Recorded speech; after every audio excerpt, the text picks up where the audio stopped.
Hello everyone, welcome back to the channel Commerce Adda 2.0। हमारा current chapter चल रहा है जिसका नाम है फाइनल अकाउंट। और फाइनल अकाउंट में हमने पहला स्टेप कर लिया है जिसका नाम है ट्रेडिंग अकाउंट। ट्रेडिंग अकाउंट बना के हमने पता लगाया था ग्रॉस प्रॉफिट कैसे निकालते हैं और ग्रॉस लॉस कैसे निकालते हैं। लेकिन बिजनेसमैन यहीं पर नहीं रुकता है, उसको और भी प्रॉफिट चाहिए होता है। उसको जानना होता है कि मेरे बिजनेस का प्योर प्रॉफिट क्या है, प्योर लॉस क्या है। तो उसके लिए उसको आगे और बढ़ना पड़ता है, उसके लिए उसको प्रॉफिट एंड लॉस अकाउंट बनाना पड़ता है। तो आज हम इस वीडियो में प्रॉफिट एंड लॉस अकाउंट बनाना सीखेंगे और प्रॉफिट एंड लॉस अकाउंट बनाकर उसका बिजनेस का जो प्योर प्रॉफिट है यानी कि नेट प्रॉफिट या नेट लॉस, इसको निकालने के लिए सीखेंगे आज। तो हम चलते हैं अपने बोर्ड पर और बोर्ड पर सीखते हैं कि किस तरीके से प्रॉफिट एंड लॉस अकाउंट को तैयार किया जाता है। तो सबसे पहले हमें जानना होगा कि प्रॉफिट एंड लॉस अकाउंट को बनाने के लिए हमारा फॉर्मेट क्या होता है। वही फॉर्मेट होता है जो आपका ट्रेडिंग अकाउंट का फॉर्मेट होता है। पर्टिकुलर अमाउंट आपको लिखना है। ऊपर आपको प्रॉफिट एंड लॉस अकाउंट लिखना होगा फॉर द ईयर एंडिंग 31 मार्च। और जो भी ईयर गिवन किया गया है आपको क्वेश्चन में उस ईयर का नाम लिख देना है। अगर 2025 है तो 2025, 2026 ये क्वेश्चन के अकॉर्डिंग आपको लिखना होता है। लेकिन प्रॉफिट एंड लॉस अकाउंट को बनाने से पहले आपको ये जानना बहुत जरूरी होता है कि जो कुछ एक्सपेंसेस होते हैं जो यहाँ पर लिखे जाते हैं, कुछ एक्सपेंसेस होते हैं जो ट्रेडिंग अकाउंट में लिखे जाते हैं। जो ट्रेडिंग अकाउंट में एक्सपेंसेस लिखे जाते हैं उनको डायरेक्ट एक्सपेंसेस कहा जाता है। लेकिन जो प्रॉफिट एंड लॉस अकाउंट में एक्सपेंसेस लिखे जाते हैं उनको इनडायरेक्ट एक्सपेंसेस यानी कि अप्रत्यक्ष व्यय कहा जाता है। तो सबसे पहले आपको पता होना चाहिए कि इनडायरेक्ट एक्सपेंसेस क्या होते हैं जो कि डेबिट साइड में लिखे जाते हैं। तो इनडायरेक्ट एक्सपेंसेस क्या होते हैं? All the expenses which are related to the office expenses, administration expenses, selling and distribution expenses. यानी कि कहने का मतलब हिंदी में ये हो गया कि जो खर्चे ऑफिस से रिलेटेड है या मैनेजमेंट से रिलेटेड है या सेलिंग से रिलेटेड है, माल को बेचने से रिलेटेड है या डिस्ट्रीब्यूशन से रिलेटेड है, ये सारे खर्चे आपको प्रॉफिट एंड लॉस अकाउंट में ही लिखने पड़ते हैं। इसके अलावा प्रॉफिट एंड लॉस अकाउंट में इनकम्स आती हैं जो कि आपको क्रेडिट साइड में लिखनी होती है। तो जो भी इनकम्स सेल के अलावा, यानी कि जो आपके सेल के अलावा, सेल तो आपने ट्रेडिंग अकाउंट में लिख दिया, लेकिन सेल के अलावा भी कुछ ऐसे खर्चे, कुछ ऐसी इनकम्स होती हैं जो हमें मिलती हैं। जैसे किसी से किराया मिला, डिस्काउंट मिला, कमीशन मिला, ये सारी आपकी इनकम्स जो कि एक्स्ट्रा इनकम्स होती हैं, साइड वाली इनकम होती है जो बिजनेस से जिनका लेना देना नहीं होता है, वो इनकम आपको इधर दिखानी होती है। तो सबसे पहले हम बात करेंगे कि कौन कौन सी चीजें आती हैं। इससे पहले आपको ट्रेडिंग अकाउंट बनाना पड़ता है, इसके ऊपर ही ट्रेडिंग अकाउंट बनता है, उससे ग्रॉस प्रॉफिट या ग्रॉस लॉस निकल के आता है। उस ग्रॉस प्रॉफिट या ग्रॉस लॉस को आपको ट्रांसफर करना होता है, क्योंकि आपने ट्रेडिंग अकाउंट जब बनाया था तो ग्रॉस प्रॉफिट को आपने डेबिट साइड में लिखा था टू ग्रॉस प्रॉफिट CD। उसी ग्रॉस प्रॉफिट को आपको यहां पर लेके आना है क्रेडिट साइड में बाय ग्रॉस प्रॉफिट BD करके, और जो अमाउंट आपकी आई थी वो अमाउंट आपको अमाउंट के कॉलम में लिखनी है। नेक्स्ट आपको क्या करना होता है, जब सपोज के यहां पर ग्रॉस प्रॉफिट आया, बाई चांस की बात है कि ग्रॉस लॉस भी आ सकता है बिजनेस में। ट्रेडिंग अकाउंट बनाते टाइम पर अगर आपका ग्रॉस लॉस आए जो कि आपने ट्रेडिंग अकाउंट के बाई साइड में लिखा होगा बाय ग्रॉस प्रॉफिट CD, लेकिन उसको जब प्रॉफिट एंड लॉस अकाउंट में लेकर आएंगे तो उसको आपको डेबिट साइड में दिखाना होगा टू ग्रॉस प्रॉफिट BD करके, और जो भी अमाउंट है आपकी यहां पर आ जाएगी। लेकिन इनमें से एक ही कंडीशन हो सकती है, या तो ग्रॉस प्रॉफिट आएगा या ग्रॉस लॉस आएगा। ग्रॉस प्रॉफिट अगर ट्रेडिंग अकाउंट में आया है तो वो आपका ये इधर आ जाएगा, और अगर ग्रॉस लॉस आया है तो आपका प्रॉफिट एंड लॉस अकाउंट में डेबिट साइड में आ जाएगा 2 करके, और जो भी अमाउंट होगी वो इधर आ जाएगी। उसके बाद जितने भी खर्चे मैंने बताए ऑफिस से रिलेटेड, मैनेजमेंट से रिलेटेड और सेल से रिलेटेड और डिस्ट्रीब्यूशन से रिलेटेड, वो सारे खर्चे आपके इधर आने वाले हैं। और लेकिन इसमें ट्रेडिंग का कोई खर्चा नहीं आएगा। जो ट्रेडिंग का खर्चा आना था तो वो ऊपर आ जाता है ट्रेडिंग अकाउंट में, और जो एक्स्ट्रा इनकम्स होती हैं वो आपकी क्रेडिट साइड में आ जाती हैं। तो सबसे पहले हेडिंग मैंने डाल दिया ऑफिस एक्सपेंसेस कौन कौन से हो सकते हैं, एडमिनिस्ट्रेशन एक्सपेंसेस और ऑफिस एक्सपेंसेस। सैलरी ऑफिस में दी जाती है, ये भी ऑफिस का खर्चा है। सैलरी एंड वेजेस, देखिए इसमें ध्यान रखिएगा, सैलरी तो आपको ऑफिस में दी जाती है। सैलरी और वेजेस अगर वर्ड गिवन किया गया तो हम इसमें जो वर्ड आगे दिया होता है सैलरी एंड वेजेस, सैलरी आगे दिया हुआ है वर्ड, तो इसको ही हम प्रीफरेंस देंगे, और सैलरी ऑफिस में दी जाती है तो यहां पर ही लिखी जाएगी। लेकिन अगर क्वेश्चन में वेजेस एंड सैलरी होती है यानी कि मजदूरी और वेतन होता है लिखा हुआ, वेजेस अगर आगे लिखी है तो आपको ट्रेडिंग अकाउंट में दिखाना होगा इसको। तो सैलरी एंड वेजेस लिखा है तो आपको salary and wages debit side में लिख देनी है। रेंट अगर दिया है, रेट और टैक्स वगैरह दिया है गवर्नमेंट को, रेंट, रेट, टैक्स, ये भी आपका ऑफिस का खर्चा है। प्रिंटिंग स्टेशनरी, ये भी आपका ऑफिस खर्चा है। पोस्टेज एंड टेलीग्राफ, ये भी आपका ऑफिस खर्चा है, क्योंकि पोस्टेज वगैरह कराए जाते हैं, डाक जो हमारे लेटर वगैरह होते हैं डाकिया लेके जाता है, वो सारे खर्चे आपके ऑफिस के खर्चे कहलाते हैं, तो आपको डेबिट साइड में दिखाना है इसको। लाइटिंग ऑफिस की, अगर ऑफिस की लाइट वगैरह है तो वो भी आपकी ऑफिस का खर्चा हो गई। इंश्योरेंस प्रीमियम भी ऑफिस में दिया जाता है। टेलीफोन एक्सपेंसेस भी ऑफिस के खर्चे होते हैं। लीगल चार्जेस, यानी कि लीगल चार्जेस कभी कभी हमारे पास कुछ पेनल्टी वगैरह लगती हैं, तो वो भी आपका लीगल चार्जेस वगैरह ऑफिस के खर्चे में ही आता है। ऑडिट फीस, जो हमारे डॉक्यूमेंट्स होते हैं या हमारे जो अकाउंट्स होते हैं उनको चेक करवाया जाता है ऑडिटर से, ऑडिट की अगर फीस है तो वो भी आ जाएगी, ऑफिस का खर्चा है। Travelling expenses, trade expenses, general expenses, इसके अलावा जो भी जनरल एक्सपेंसेस होते हैं, जो कि सामान्य खर्चे होते हैं, वो भी आपके ऑफिस के खर्चे में ही आते हैं। ये सारे ऑफिस के खर्चे होते हैं। इसके अलावा नीचे आ जाएंगे सेलिंग एंड डिस्ट्रीब्यूशन। देखिए जरूरी नहीं है सबको आपको सीरियल से ही लगाना है या पूरा जो सीरियल बना के लिखना है। आपको जो खर्चा दिख रहा हो सिर्फ उसको डायरेक्टली डाल देना प्रॉफिट और लॉस अकाउंट में। नेक्स्ट हेडिंग मैंने बना दी है सेलिंग एंड डिस्ट्रीब्यूशन, क्योंकि दो चीजें आती हैं इनडायरेक्ट एक्सपेंसेस में, ऑफिस के खर्चे, एडमिनिस्ट्रेशन के खर्चे, सेलिंग एंड डिस्ट्रीब्यूशन के खर्चे। सेलिंग के यानी कि माल बेचने के कौन कौन से खर्चे हो सकते हैं? कैरीज आउटवर्ड, यानी कि माल बेचने पर जो भी हमने ढुलाई दी है। एडवर्टीजमेंट, ये भी हमारा सेल का खर्चा होता है, क्योंकि एडवर्टीजमेंट कराया जाता है तो सेल के लिए ही कराया जाता है। कमीशन, कमीशन का मतलब होता है कि अगर किसी ने माल बेचा है हमारा या बिकवाया है तो उसको कमीशन दिया होगा। डिस्काउंट, ब्रोकेज, डिस्काउंट का मतलब छूट होती है, अगर आपने किसी को माल बेचा उसको छूट दिए तो ये भी खर्चा हो गया। ब्रोकेज का मतलब होता है दलाली, अगर आपने किसी को ब्रोकेज दिया है, दलाली दी है, तो वो भी आपका सेलिंग का खर्चा हो जाता है। बैड डेट्स, बैड डेट्स का मतलब पैसा मर जाना, किसी डेटर ने हमारा पैसा देने से मना कर दिया तो वो भी बैड डेट्स एक तरीके का आपका सेलिंग का ही खर्चा माना जाएगा। रिपेयर, डेप्रिसिएशन और loss on sales of fixed assets, इस तरीके के सारे खर्चे आपके नीचे ही आ जाएंगे। तो जो खर्चे आपके ट्रेडिंग में नहीं आते हैं वो सारे के सारे खर्चे आपके इनडायरेक्ट खर्चे कहलाते हैं, और अब वो आपको यहाँ पर डेबिट साइड में प्रॉफिट और लॉस अकाउंट में लिख देने हैं। आप इसका स्क्रीनशॉट ले सकते हैं, जो भी खर्चे हमारे मैंने दिखा दिए हैं। ये तो बहुत सारे खर्चे हैं यहाँ पर, लेकिन क्वेश्चन में ये सारे खर्चे नहीं आते हैं, बल्कि इनमें से कुछ ही खर्चे आते हैं। तो वो खर्चे आपको पहचानने हैं। सिंपल सा फॉर्मूला है, आपको अगर खर्चे पहचानने हैं, खर्चे पहचानने का सिंपल सा ही तरीका है कि अगर आपको लगता है कि ऑफिस का खर्चा है, सबको पहचानने में आ जाता है कि ऑफिस का है, और अगर आपको लगता है कि माल बिकवाने का खर्चा है तो आपको वो खर्चा पहचान में आसानी से आ जाएगा। नेक्स्ट आ जाएंगे क्रेडिट साइड में। क्रेडिट साइड में वो इनकम्स आएंगी, सारी इनकम्स हैं जो बिजनेस को हो रही हैं। अब इनकम कौन कौन सी होती है? पहली इनकम तो सेल होती है, लेकिन सेल को हमने ट्रेडिंग अकाउंट में दिखा दिया है, ऊपर ही दिखा दिया उसको। इसके बाद कौन कौन सी इनकम्स होती हैं? जैसे रेंट रिसीव्ड, रेंट मिला, डिस्काउंट मिला। देखिए डिस्काउंट, और एक डिस्काउंट यहाँ पर भी है, लेकिन ये जो है डिस्काउंट ये हमें मिला है तो हमारी इनकम है, ये डिस्काउंट है हमने दिया है तो हमारा खर्चा है। इसी तरीके से कमीशन हम दे भी सकते हैं और कमीशन हमें मिल भी सकता है। अगर हमें कमीशन मिला है तो वो हमारी इनकम हो जाती है, और अगर हमने कमीशन दिया है तो वो हमारा एक्सपेंसेस हो जाता है। इंटरेस्ट ऑन इन्वेस्टमेंट, देखिए आपने कहीं किसी कंपनी में पैसे लगाए थे या किसी को उधार पैसा दिया था तो वो एक तरीके का इन्वेस्टमेंट हो जाता है, और इन्वेस्टमेंट पे अगर आपको इंटरेस्ट मिला है तो वो इनकम आपकी इस साइड में आ जाएगी, इंटरेस्ट ऑन इन्वेस्टमेंट के नाम से। डिविडेंड ऑन शेयर, आपने अपना पैसा किसी कंपनी में लगाया था शेयर्स में, और उन शेयर्स पे अगर डिविडेंड मिल रहा है तो वो आपका डिविडेंड ऑन शेयर्स आपकी इनकम हो जाएगी। बैड डेट्स रिकवर्ड, कभी कभी होता है कि जो डेटर्स हमारे पैसा मार लेते हैं, हमारा पैसा नहीं दे पाते, तो वो बैड डेट्स हो जाता है, लेकिन होता है कि उसको 2 महीने बाद वो पैसा वापस करने के लिए आ जाता है, या कुछ समय बाद वो पैसा वापस कर देता है, तो उसको वो बैड डेट रिकवर्ड कहते हैं, मतलब वो पैसा हमें रिकवर्ड हो गया। नेक्स्ट है profit on sales of assets, किसी असेट्स को आपने सेल किया, उस पर जो भी प्रॉफिट हो रहा है वो भी हमारी एक इनकम कहलाती है, तो ये भी आपकी साइड में आ जाएगी। चलिए हमने सारी इनकम्स के बारे में डिस्कस कर लिया और हमने कुछ एक्सपेंसेस के बारे में डिस्कस कर लिया। अब बात करते हैं कि नेट लॉस या नेट प्रॉफिट कैसे पता लगाएंगे, क्योंकि इस साइड में सारी इनकम्स है, हमने ग्रॉस प्रॉफिट भी इसमें ऐड किया और सारी जो एक्स्ट्रा इनकम्स थी उनको सबको ऐड कर लेंगे। ऐड करने के बाद एक अमाउंट बनेगी, उसकी हम लिख लेंगे। उसको रफली लिखने के बाद क्या करेंगे, जितने भी खर्चे आपके हुए यहां से यहां तक, जितने भी खर्चे आपके हुए हैं इन सबको ऐड करेंगे।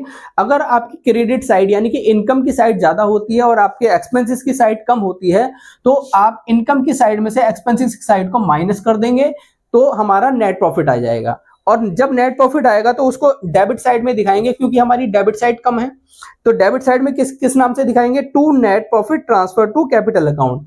ये लिखेंगे आप कि हमने जो नेट प्रॉफिट है वो कैपिटल अकाउंट में ट्रांसफर कर रहे हैं, to net profit transfer to capital account. इसके बाद जब हम बैलेंस शीट बनाना सीखेंगे तो वहां पर बैलेंस शीट में लायबिलिटी साइड कैपिटल लिखते हैं, उसी कैपिटल में ये नेट प्रॉफिट ऐड हो जाता है, तभी तो हमने लिखा है net profit transfer to capital account, के नेट प्रॉफिट को हम कैपिटल में ट्रांसफर कर रहे हैं, मतलब वहां पर जोड़ने के लिए लेके जा रहे हैं। तो ये लाइन हो जाएगी नेट प्रॉफिट के लिए। वहीं पर अगर ऐसा होता है कि ये सारे खर्चे हमने ऐड किए लेकिन ज्यादा हो रहे हैं और इनकम हमारी कम हो रही है, क्रेडिट साइड का बैलेंस कम हो रहा है और डेबिट साइड का बैलेंस ज्यादा हो रहा है, तो खर्चे ज्यादा होने पर, इनकम कम होने पर वो लॉस की कंडीशन आ जाती है। तो अगर लॉस आता है तो उसको हम क्रेडिट साइड में दिखाएंगे by net loss transfer to capital account. Net profit भी कैपिटल अकाउंट में ट्रांसफर किया जाता है, नेट लॉस भी कैपिटल अकाउंट में ट्रांसफर किया जाता है, लेकिन डिफरेंस इतना होगा कि नेट लॉस जब आप कैपिटल अकाउंट में ट्रांसफर करेंगे तो कैपिटल में से वो माइनस किया जाएगा, ये माइनस हो जाएगा कैपिटल में, ये वहां जाकर प्लस होगा क्योंकि प्रॉफिट जाके कैपिटल को बढ़ा देता है। ठीक है, तो ये सारे आपको इनकम्स और खर्चों को याद रखना है।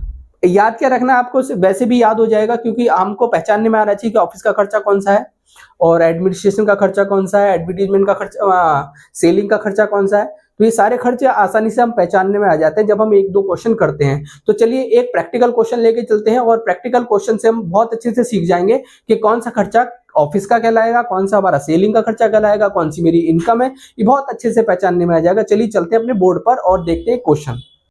तो चलिए आपको आपकी स्क्रीन पर एक क्वेश्चन दिख रहा होगा, इस क्वेश्चन की मदद से प्रॉफिट एंड लॉस अकाउंट बनाते हैं। सबसे पहले आपको प्रॉफिट एंड लॉस अकाउंट ऊपर लिखना है, उसके बाद फॉर द ईयर एंडेड 31 मार्च 2025-2026 आपको क्वेश्चन के अकॉर्डिंग लिख देना है। फॉर्मेट तैयार है, पर्टिकुलर अमाउंट आपका क्रेडिट साइड हो जाता है, ये डेबिट साइड हो जाता है आपका। सबसे पहले हमें क्या करना होता है, जो ट्रेडिंग अकाउंट से ग्रॉस प्रॉफिट या ग्रॉस लॉस आता है उसको हम सबसे पहले लिखते हैं। क्वेश्चन में ग्रॉस प्रॉफिट दिया है तो सबसे पहले आपको ग्रॉस प्रॉफिट आपको क्रेडिट साइड में दिखाना है by gross profit BD। 1,50,000 rupees का ग्रॉस प्रॉफिट आपको क्रेडिट साइड में लिख देना। अगर ग्रॉस लॉस आता तो वो आपको डेबिट साइड में दिखाना होता तो ग्रॉस लॉस BD के नाम से। नेक्स्ट आपका सैलरी आपका ऑफिस का खर्चा है तो आपको सैलरी यहां लिख देना है डेबिट साइड में, 25,000 रुपए आपके अमाउंट आ जाएगी। नेक्स्ट रेंट भी आपका ऑफिस के खर्चा हो गया क्योंकि रेंट आपका 12,000 रुपए का ऑफिस में दिया जाता है। अगर इसमें फैक्ट्री रेंट होता लिखा हुआ तो वो आपका फैक्ट्री का रेंट माना जाता है, लेकिन सिंगल रेंट लिखा हुआ है तो इसको ऑफिस का खर्चा मानेंगे, तो ये ऑफिस का रेंट है। उसके बाद है वेजेस क्योंकि आपकी फैक्ट्री में दी जाती है, मजदूरों को दी जाती है, लेकिन वेजेस आपकी यहाँ पर नहीं आएगी, फैक्ट्री का खर्चा है ये, तो आपका ट्रेडिंग में जाना चाहिए, तो यहाँ पर ये नहीं लिखा जाएगा, इसको छोड़ देंगे। नेक्स्ट है इंश्योरेंस आपका ऑफिस का ही खर्चा हो गया क्योंकि ऑफिस में किया जाता है। इंश्योरेंस का अमाउंट है आपका 4,000 रुपीज का। नेक्स्ट आपका एडवर्टीजमेंट एक सेलिंग एक्सपेंसेस होता है, माल को बेचने का खर्चा होता है क्योंकि माल एडवर्टीजमेंट की वजह से ही बिकता है। 15,000 रुपए का एडवर्टीजमेंट का खर्चा हो गया। नेक्स्ट आपका कैरिज आउटवर्ड, ये आपका माल को बेचने पर दिया गया है क्योंकि आउटवर्ड का मतलब होता है माल को बेचने पर दी जाने वाली ढुलाई। तो आपका 6,000 रुपए की ढुलाई दी गई है जब माल बेचा गया है, माल बाहर भेजा गया होगा। नेक्स्ट है कैरिज इनवर्ड आपका 2,000 का, लेकिन जो कैरिज इनवर्ड होता है वो माल को खरीदते टाइम पर दिया जाता है, ये वो खर्चा होता है जो माल को खरीदते टाइम पर दिया जाता है, ये ढुलाई होती है, माल को हमने खरीदा और मजदूरों से ढुलाई करवाई, लेकिन ये खर्चा आपका ट्रेडिंग का यहाँ पर नहीं आएगा। नेक्स्ट आपका डिस्काउंट अलाउड का क्या मतलब होता है, डिस्काउंट दिया, एक होता है डिस्काउंट रिसीव्ड और एक होता है डिस्काउंट अलाउड। अगर आपने डिस्काउंट अलाउड किया है तो आपने किसी को डिस्काउंट दिया होगा तो वो आपका खर्चा हो गया, माल को बेचते टाइम पर खर्चा होता है ये, क्योंकि माल को बेचेंगे तभी तो डिस्काउंट देंगे, तो डिस्काउंट अलाउड हमारा खर्चा है, सेलिंग एक्सपेंसेस है, तो यहाँ पर ही आ जाएगा डिस्काउंट अलाउड की अमाउंट है 7,000 रुपीज। नेक्स्ट है आपका बेड डेट्स भी एक खर्चा हो गया आपका। बेड डेट्स का मतलब मैंने बताया था, बेड डेट्स का मतलब होता है अगर किसी डेटर ने पैसा मार लिया है तो ये भी एक तरीके का सेलिंग एक्सपेंसेस कहलाता है। तो बेड डेट्स की अमाउंट आपकी आ जाएगी 3,000 रुपए की। नेक्स्ट आइटम है डेप्रीशिएशन जो लगाया जाता है वो फिक्स एसेट पे लगाया जाता है, जो भी हमारी टेंजेबल फिक्स एसेट्स होती है उन पे डेप्रीशिएशन लगाया जाता है, तो ये मिसलिनियस एक्सपेंसेस में आ जाता है, तो ये भी आपका ये खर्चा आ जाएगा। डेप्रीशिएशन 8,000 रुपीज यहाँ पर आ गया। नेक्स्ट है इंटरेस्ट ऑन लोन, ये भी आपका ऑफिस का खर्चा माना जाता है, 5,000 रुपीज आपके हो जाएंगे। नेक्स्ट आपका ऑफिस एक्सपेंसेस, ये तो डायरेक्ट आपको गिवन ही किया गया है, इसमें कुछ सोचने वाली बात नहीं है क्योंकि ऑफिस के खर्चे के नाम से ही है ये, तो ऑफिस का खर्चा है तो यहीं पर आ जाएगा 9,000 रुपए का। नेक्स्ट आइटम है आपका रिपेयर भी आपका प्रॉफिट लॉस का ही आइटम है, रिपेयर आपका 4,000 रुपीज का हो जाएगा। नेक्स्ट आपका इंटरेस्ट रिसीव, देखिए अब यहाँ पर थोड़ा चेंजेस हो जाएगा, यहाँ तक सारे खर्चे हो जाते हैं लेकिन यहाँ पर लिखा है इंटरेस्ट रिसीव्ड, ये हमें इंटरेस्ट मिला है तो हमारी इनकम हो जाती है, इनकम आपकी बाय साइड आएगी, बाय इंटरेस्ट रिसीव्ड के नाम से लिख देंगे, और 10,000 रुपीज की इंटरेस्ट है, ये भी कमीशन भी रिसीव हुआ है। नेक्स्ट आपका कमीशन रिसीव्ड, कमीशन रिसीव्ड के नाम से आ जाएगा, 12,000 का आपका कमीशन हमें मिला है। नेक्स्ट है आपका डिस्काउंट रिसीव्ड, देखिए हमने डिस्काउंट अलाउ किया था तो वो खर्चा था, ये डिस्काउंट मिला है हमें तो ये हमारी इनकम हो जाती है। तो डिस्काउंट रिसीव्ड के नाम से आप इसको लिख देंगे, डिस्काउंट हमें मिला है 5,000 रुपीज का।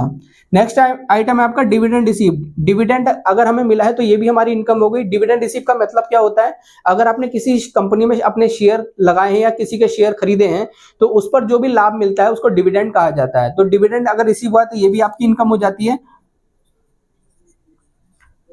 डिविडेंड रिसीव्ड, इसको हिंदी में लाभांश भी कहा जाता है। 6,000 रुपए का आपका लाभांश इधर आ जाएगा। देखिए जितने भी आइटम हमें गिवन किए गए थे क्वेश्चन में, सारे आइटम हमने लिख दिया। लिखने के बाद हमें क्या करना है, इसको नीचे से हम इसको बंद कर देंगे और अब पता लगाएंगे हमारा नेट प्रॉफिट और नेट लॉस कितना हो रहा है। तो नेट प्रॉफिट नेट लॉस पता लगाने के लिए सबसे पहले हमें क्रेडिट साइड को ऐड करना है। तो 1,50,000 में 10,000 ऐड करेंगे तो 160 हो जाएगा। 160 के बाद आपको 12,000 और ऐड करना है, 160 में 12,000 ऐड करिए, फिर 5 और 11 हो जाएगा, ये